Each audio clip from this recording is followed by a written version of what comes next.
شروع اللہ کے نام سے جو بڑا مہربان نہایت رحم والا ہے۔ لوگو اپنے پروردگار سے ڈرو کہ قیامت کا زلزلہ ایک حادثہ عظیم ہے۔ اے مخاطب، جس دن تو اس کو دیکھے گا اس دن یہ حال ہوگا کہ تمام دودھ پلانے والی عورتیں اپنے بچوں کو بھول جائیں گی اور تمام حمل والیوں کے حمل گر پڑیں گے اور لوگ تجھ کو متوالے نظر آئیں گے، مگر وہ متوالے نہیں ہوں گے بلکہ عذاب دیکھ کر مدہوش ہو رہے ہوں گے۔ بے شک خدا کا عذاب بڑا سخت ہے۔ اور بعض لوگ ایسے ہیں جو خدا کی شان میں علم و دانش کے بغیر جھگڑتے اور ہر شیطان سرکش کی پیروی کرتے ہیں، جس کے بارے میں لکھ دیا گیا ہے کہ جو اسے دوست رکھے گا تو وہ اس کو گمراہ کر دے گا اور دوزخ کے عذاب کا رستہ دکھائے گا۔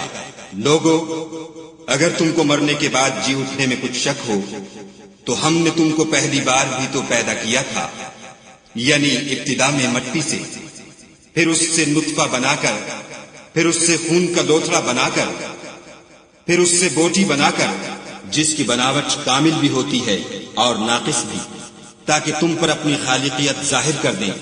اور ہم جس کو چاہتے ہیں ایک میعاد مقرر تک پیٹ میں ٹھہرائے رکھتے ہیں، پھر تم کو بچہ بنا کر نکالتے ہیں، پھر تم جوانی کو پہنچتے ہو، اور بعض قبل از پیری مر جاتے ہیں اور بعض شیخ فانی ہو جاتے اور بڑھاپے کی نہایت خراب عمر کی طرف لوٹائے جاتے ہیں کہ بہت کچھ جاننے کے بعد بالکل بے علم ہو جاتے ہیں۔ اور اے دیکھنے والے، تو دیکھتا ہے کہ ایک وقت میں زمین خشک پڑی ہوتی ہے، پھر جب ہم اس پر مے برساتے ہیں تو وہ شاداب ہو جاتی اور ابھرنے لگتی ہے اور طرح طرح کی بارونق چیزیں اگاتی ہے۔ ان قدرتوں سے ظاہر ہے کہ خدا ہی قادر مطلق ہے جو برحق ہے، اور یہ کہ وہ مردوں کو زندہ کر دیتا ہے، اور یہ کہ وہ ہر چیز پر قدرت رکھتا ہے، اور یہ کہ قیامت آنے والی ہے، اس میں کچھ شک نہیں، اور یہ کہ خدا سب لوگوں کو جو قبروں میں ہیں جلا اٹھائے گا۔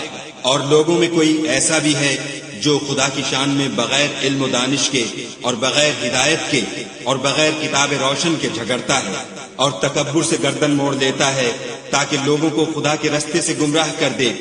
اس کے لیے دنیا میں ذلت ہے اور قیامت کے دن ہم اسے عذاب آتش سوزاں کا مزہ چکھائیں گے۔ اے سرکش، یہ اس کفر کی سزا ہے جو تیرے ہاتھوں نے آگے بھیجا ہے، اور خدا اپنے بندوں پر ظلم کرنے والا نہیں۔ اور لوگوں میں بعض ایسا بھی ہے جو کنارے پر کھڑا ہو کر خدا کی عبادت کرتا ہے، اگر اس کو کوئی دنیاوی فائدہ پہنچے تو اس کے سبب مطمئن ہو جائے، اور اگر کوئی آفت پڑے تو منہ کے بل لوٹ جائے، یعنی پھر کافر ہو جائے۔ اس نے دنیا میں بھی نقصان اٹھایا اور آخرت میں بھی، یہی تو نقصان سری ہے۔ یہ خدا کے سوا ایسی چیز کو پکارتا ہے جو نہ اسے نقصان پہنچائے اور نہ فائدہ دے سکے، یہی تو پرلے درجے کی گمراہی ہے۔ بلکہ ایسے شخص کو پکارتا ہے جس کا نقصان فائدے سے زیادہ قریب ہے۔ ایسا دوست بھی برا اور ایسا ہم صحبت بھی برا۔ جو لوگ ایمان لائے اور عمل نیک کرتے رہے، خدا ان کو بہشتوں میں داخل کرے گا جن کے نیچے نہریں چل رہی ہیں۔ کچھ شک نہیں کہ خدا جو چاہتا ہے کرتا ہے۔ جو شخص یہ گمان کرتا ہو کہ خدا اس کو دنیا اور آخرت میں مدد نہیں دے گا تو اس کو چاہیے کہ اوپر کی طرف یعنی اپنے گھر کی چھت میں ایک رسی باندھے، پھر اس سے اپنا گلا گھونٹ لے، پھر دیکھے کہ آیا یہ تدبیر اس کے غصے کو دور کر دیتی ہے۔ اور اسی طرح ہم نے اس قرآن کو اتارا ہے جس کی تمام باتیں کھلی ہوئی ہیں۔ اور یہ یاد رکھو کہ خدا جس کو چاہتا ہے ہدایت دیتا ہے۔ جو لوگ مومن یعنی مسلمان ہیں اور جو یہودی ہیں اور ستارہ پرست اور عیسائی اور مجوسی اور مشرک، خدا ان سب میں قیامت کے دن فیصلہ کر دے گا۔ بے شک خدا ہر چیز سے باخبر ہے۔ کیا تم نے نہیں دیکھا کہ جو مخلوق آسمانوں میں ہے اور جو زمین میں ہے، اور سورج اور چاند اور ستارے اور پہاڑ اور درخت اور چارپائے اور بہت سے انسان خدا کو سجدہ کرتے ہیں، اور بہت سے ایسے ہیں جن پر عذاب ثابت ہو چکا ہے، اور جس شخص کو خدا ذلیل کرے اس کو کوئی عزت دینے والا نہیں۔ بے شک خدا جو چاہتا ہے کرتا ہے۔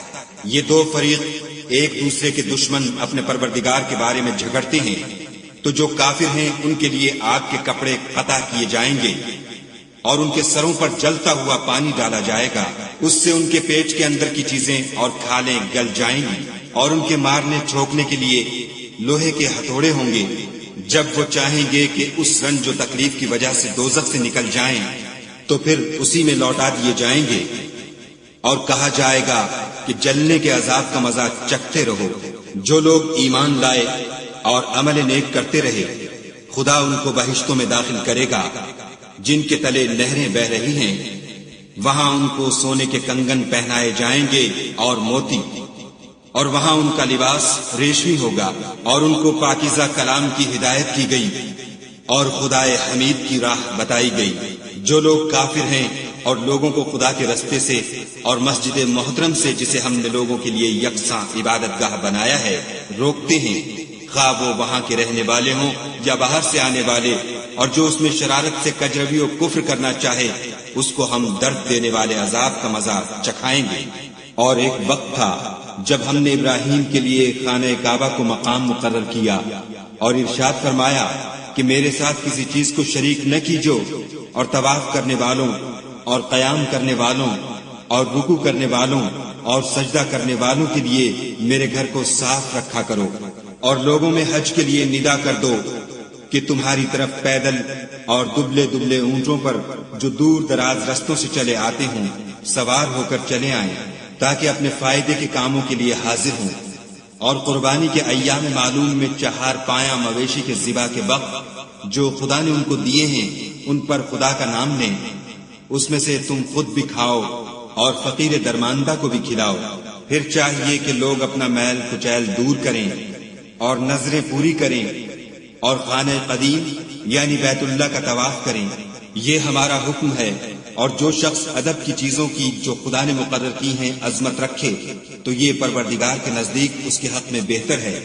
اور تمہارے لیے مویشی حلال کر دیے گئے ہیں سوا ان کے جو تمہیں پڑھ کر سنائے جاتے ہیں، تو بتوں کی پلیدی سے بچو اور جھوٹی بات سے اجتناب کرو، صرف ایک خدا کے ہو کر اور اس کے ساتھ شریک نہ ٹھہرا کر۔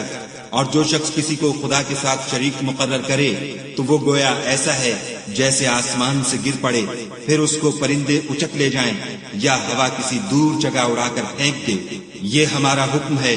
اور جو شخص ادب کی چیزوں کی جو خدا نے مقرر کی ہیں عظمت رکھے تو یہ فعل دلوں کی پرہیزگاری میں سے ہے۔ ان میں ایک وقت مقرر تک تمہارے لیے فائدے ہیں، پھر ان کو خانہ قدیم یعنی بیت اللہ تک پہنچنا اور ذبح ہونا ہے۔ اور ہم نے ہر ایک امت کے لیے قربانی کا طریق مقرر کر دیا ہے، تاکہ جو مویشی 4 پائے خدا نے ان کو دیے ہیں ان کے ذبح کرنے کے وقت ان پر خدا کا نام لیں۔ سو تمہارا معبود ایک ہی ہے، تو اسی کے فرما بردار ہو جاؤ اور عاجزی کرنے والوں کو خوشخبری سنا دو۔ یہ وہ لوگ ہیں کہ جب خدا کا نام لیا جاتا ہے تو ان کے دل ڈر جاتے ہیں، اور جب ان پر مصیبت پڑتی ہے تو صبر کرتے ہیں اور نماز آداب سے پڑھتے ہیں، اور جو مال ہم نے ان کو عطا فرمایا ہے اس میں سے نیک کاموں میں خرچ کرتے ہیں۔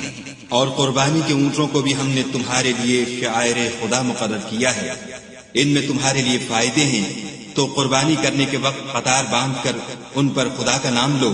جب پہلو کے بل گر پڑیں تو ان میں سے کھاؤ، اور قناعت سے بیٹھ رہنے والوں اور سوال کرنے والوں کو بھی کھلاؤ۔ اس طرح ہم نے ان کو تمہارے زیر فرمان کر دیا ہے تاکہ تم شکر کرو۔ خدا تک نہ ان کا گوشت پہنچتا ہے اور نہ خون، بلکہ اس تک تمہاری پرہیزگاری پہنچتی ہے۔ اسی طرح خدا نے ان کو تمہارا مسخر کر دیا ہے تاکہ اس بات کے بدلے کہ اس نے تم کو ہدایت بخشی ہے اسے بزرگی سے یاد کرو۔ اور اے پیغمبر صلی اللہ علیہ وآلہ وسلم، نیکوکاروں کو خوشخبری سنا دو، خدا تو مومنوں سے ان کے دشمنوں کو ہٹاتا رہتا ہے۔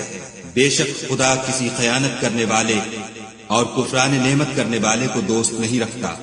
جن مسلمانوں سے خواہ لڑائی کی جاتی ہے ان کو اجازت ہے کہ وہ بھی لڑیں، کیونکہ ان پر ظلم ہو رہا ہے، اور خدا ان کی مدد کرے گا، وہ یقیناً ان کی مدد پر قادر ہے۔ یہ وہ لوگ ہیں کہ اپنے گھروں سے ناحق نکال دیے گئے، انہوں نے کچھ قصور نہیں کیا، ہاں یہ کہتے ہیں کہ ہمارا پروردگار خدا ہے۔ اور اگر خدا لوگوں کو ایک دوسرے سے نہ ہٹاتا رہتا تو راہبوں کے صومعے اور عیسائیوں کے گرجے اور یہودیوں کے عبادت خانے اور مسلمانوں کی مسجدیں جن میں خدا کا بہت سا ذکر کیا جاتا ہے گرائی جا چکی ہوتی، اور جو شخص خدا کی مدد کرتا ہے خدا اس کی ضرور مدد کرتا ہے، بے شک خدا توانا اور غالب ہے۔ یہ وہ لوگ ہیں کہ اگر ہم ان کو ملک میں دسترس دیں تو نماز پڑھیں اور زکوٰۃ ادا کریں اور نیک کام کرنے کا حکم دیں اور برے کاموں سے منع کریں، اور سب کاموں کا انجام خدا ہی کے اختیار میں ہے۔ اور اگر یہ لوگ تم کو جھٹلاتے ہیں تو ان سے پہلے نوح کی قوم اور عاد اور سمود بھی اپنے پیغمبروں کو جھٹلا چکے ہیں، اور قوم ابراہیم اور قوم لوط بھی، اور مدین کے رہنے والے بھی، اور موسیٰ بھی تو جھٹلائے جا چکے ہیں، لیکن میں کافروں کو مہلت دیتا رہا، پھر ان کو پکڑ لیا تو دیکھ لو کہ میرا عذاب کیسا سخت تھا۔ اور بہت سی بستیاں ہیں کہ ہم نے ان کو تباہ کر ڈالا کہ وہ نافرمان تھیں، سو وہ اپنی چھتوں پر گری پڑی ہیں، اور بہت سے کنویں بیکار اور بہت سے محل ویران پڑے ہیں۔ کیا ان لوگوں نے ملک میں سیر نہیں کی تاکہ ان کے دل ایسے ہوتے کہ ان سے سمجھ سکتے اور کان ایسے ہوتے کہ ان سے سن سکتے؟ بات یہ ہے کہ آنکھیں اندھی نہیں ہوتی بلکہ دل جو سینوں میں ہیں وہ اندھے ہوتے ہیں، اور یہ لوگ تم سے عذاب کے لیے جلدی کر رہے ہیں، اور خدا اپنا وعدہ ہرگز خلاف نہیں کرے گا۔ اور بے شک تمہارے پروردگار کے نزدیک ایک روز تمہارے حساب کی روح سے 1000 برس کے برابر ہے۔ اور بہت سی بستیاں ہیں کہ میں ان کو مہلت دیتا رہا اور وہ نافرمان تھیں، پھر میں نے ان کو پکڑ لیا اور میری ہی طرف لوٹ کر آنا ہے۔ اے پیغمبر صلی اللہ علیہ وآلہ وسلم، کہہ دو کہ لوگو میں تم کو کھلم کھلا نصیحت کرنے والا ہوں، تو جو لوگ ایمان لائے اور کام نیک کیے ان کے لیے بخشش اور آبرو کی روزی ہے، اور جن لوگوں نے ہماری آیتوں میں اپنے ذوق باطل میں ہمیں عاجز کرنے کے لیے سعی کی وہ اہل دوزخ ہیں۔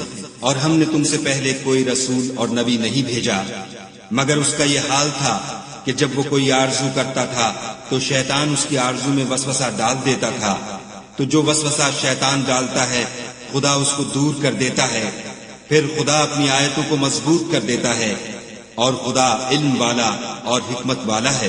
غرض اس سے یہ ہے کہ جو وسوسہ شیطان ڈالتا ہے اس کو ان لوگوں کے لیے جن کے دلوں میں بیماری ہے اور جن کے دل سخت ہیں ذریعہ آزمائش ٹھہرائے۔ بے شک ظالم پرلے درجے کی مخالفت میں ہیں۔ اور یہ بھی غرض ہے کہ جن لوگوں کو علم عطا ہوا ہے وہ جان لیں کہ وہ یعنی وہی تمہارے پروردگار کی طرف سے حق ہے، تو وہ اس پر ایمان لائیں اور ان کے دل خدا کے آگے عاجزی کریں، اور جو لوگ ایمان لائے ہیں خدا ان کو سیدھے رستے کی طرف ہدایت کرتا ہے۔ اور کافر لوگ ہمیشہ اس سے شک میں رہیں گے یہاں تک کہ قیامت ان پر ناگہاں آ جائے یا ایک نامبارک دن کا عذاب ان پر آ واقع ہو۔ اس روز بادشاہی خدا ہی کی ہوگی اور وہ ان میں فیصلہ کر دے گا۔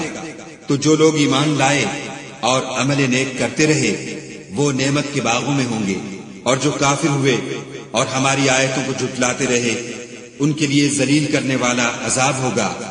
اور جن لوگوں نے خدا کی راہ میں ہجرت کی پھر مارے گئے یا مر گئے ان کو خدا اچھی روزی دے گا، اور بے شک خدا سب سے بہتر رزق دینے والا ہے۔ وہ ان کو ایسے مقام میں داخل کرے گا جسے وہ پسند کریں گے، اور خدا تو جاننے والا اور بردبار ہے۔ یہ بات خدا کے ہاں ٹھہر چکی ہے، اور جو شخص کسی کو اتنی ہی ایذا دے جتنی ایذا اس کو دی گئی پھر اس شخص پر زیادتی کی جائے تو خدا اس کی مدد کرے گا۔ بے شک خدا معاف کرنے والا اور بخشنے والا ہے۔ یہ اس لیے کہ خدا رات کو دن میں داخل کرتا ہے اور دن کو رات میں داخل کرتا ہے، اور خدا تو سننے والا دیکھنے والا ہے۔ یہ اس لیے کہ خدا ہی برحق ہے، اور جس چیز کو کافر خدا کے سوا پکارتے ہیں وہ باطل ہے، اور اس لیے کہ خدا رفیع الشان اور بڑا ہے۔ کیا تم نہیں دیکھتے کہ خدا آسمان سے مے برساتا ہے تو زمین سرسبز ہو جاتی ہے؟ بے شک خدا مہربان اور خبردار ہے۔ جو کچھ آسمانوں میں ہے اور جو کچھ زمین میں ہے اسی کا ہے، اور بے شک خدا بے نیاز اور قابل ستائش ہے۔ کیا تم نہیں دیکھتے کہ جتنی چیزیں زمین میں ہیں سب خدا نے تمہارے زیر فرمان کر رکھی ہیں، اور کشتیاں بھی جو اسی کے حکم سے دریا میں چلتی ہیں، اور وہ آسمان کو تھامے رہتا ہے کہ زمین پر نہ گر پڑے مگر اس کے حکم سے۔ بے شک خدا لوگوں پر نہایت شفقت کرنے والا مہربان ہے۔ اور وہی تو ہے جس نے تم کو حیات بخشی پھر تم کو مارتا ہے، پھر تمہیں زندہ بھی کرے گا، اور انسان تو بڑا ناشکرا ہے۔ ہم نے ہر ایک امت کے لیے ایک شریعت مقرر کر دی ہے جس پر وہ چلتے ہیں، تو یہ لوگ تم سے اس امر میں جھگڑا نہ کریں، اور تم لوگوں کو اپنے پروردگار کی طرف بلاتے رہو، بے شک تم سیدھے رستے پر ہو۔ اور اگر یہ تم سے جھگڑا کریں تو کہہ دو کہ جو عمل تم کرتے ہو خدا ان سے خوب واقف ہے۔ جن باتوں میں تم اختلاف کرتے ہو خدا تم میں قیامت کے روز ان کا فیصلہ کر دے گا۔ کیا تم نہیں جانتے کہ جو کچھ آسمان اور زمین میں ہے خدا اس کو جانتا ہے؟ یہ سب کچھ کتاب میں لکھا ہوا ہے۔ بے شک یہ سب خدا کو آسان ہے۔ اور یہ لوگ خدا کے سوا ایسی چیزوں کی عبادت کرتے ہیں جن کی اس نے کوئی سند نازل نہیں فرمائی، اور نہ ان کے پاس اس کی کوئی دلیل ہے، اور ظالموں کا کوئی بھی مددگار نہیں ہوگا۔ قریب ہوتے ہیں کہ جو لوگ ان کو ہماری آیتیں پڑھ کر سناتے ہیں ان پر حملہ کر دیں۔ کہہ دو کہ میں تم کو اس سے بھی بری چیز بتاؤں، وہ دوزخ کی آگ ہے جس کا خدا نے کافروں سے وعدہ کیا ہے، اور وہ برا ٹھکانہ ہے۔ لوگوں، ایک مثال بیان کی جاتی ہے، اسے غور سے سنو کہ جن لوگوں کو تم خدا کے سوا پکارتے ہو وہ ایک مکھی بھی نہیں بنا سکتے، اگرچہ اس کے لیے سب مجتمع ہو جائیں، اور اگر ان سے مکھی کوئی چیز چھین لے جائے تو اسے اس سے چھڑا نہیں سکتے۔ طالب اور مطلوب یعنی عابد اور معبود دونوں گئے گزرے ہیں۔ ان لوگوں نے خدا کی قدر جیسی کرنی چاہیے تھی، نہیں کی۔ کچھ شک نہیں کہ خدا زبردست اور غالب ہے۔ خدا فرشتوں میں سے پیغام پہنچانے والے منتخب کر لیتا ہے، اور انسانوں میں سے بھی، بے شک خدا سننے والا اور دیکھنے والا ہے۔ جو ان کے آگے ہے اور جو ان کے پیچھے ہے وہ اس سے واقف ہے، اور سب کاموں کا رجوع خدا ہی کی طرف ہے۔ مومنو، رکوع کرتے اور سجدے کرتے اور اپنے پروردگار کی عبادت کرتے رہو، اور نیک کام کرو تاکہ فلاح پاؤ، اور خدا کی راہ میں جہاد کرو جیسا جہاد کرنے کا حق ہے۔ اس نے تم کو برگزیدہ کیا ہے اور تم پر دین کی کسی بات میں تنگی نہیں کی، اور تمہارے لیے تمہارے باپ ابراہیم کا دین پسند کیا۔ اسی نے پہلے یعنی پہلی کتابوں میں تمہارا نام مسلمان رکھا تھا، اور اس کتاب میں بھی وہی نام رکھا ہے۔ تو جہاد کرو تاکہ پیغمبر تمہارے بارے میں شاہد ہوں اور تم لوگوں کے مقابلے میں شاہد ہو، اور نماز پڑھو اور زکوٰۃ دو، اور خدا کے دین کی رسی کو پکڑے رہو، وہی تمہارا دوست ہے، اور خوب دوست اور خوب مددگار ہے۔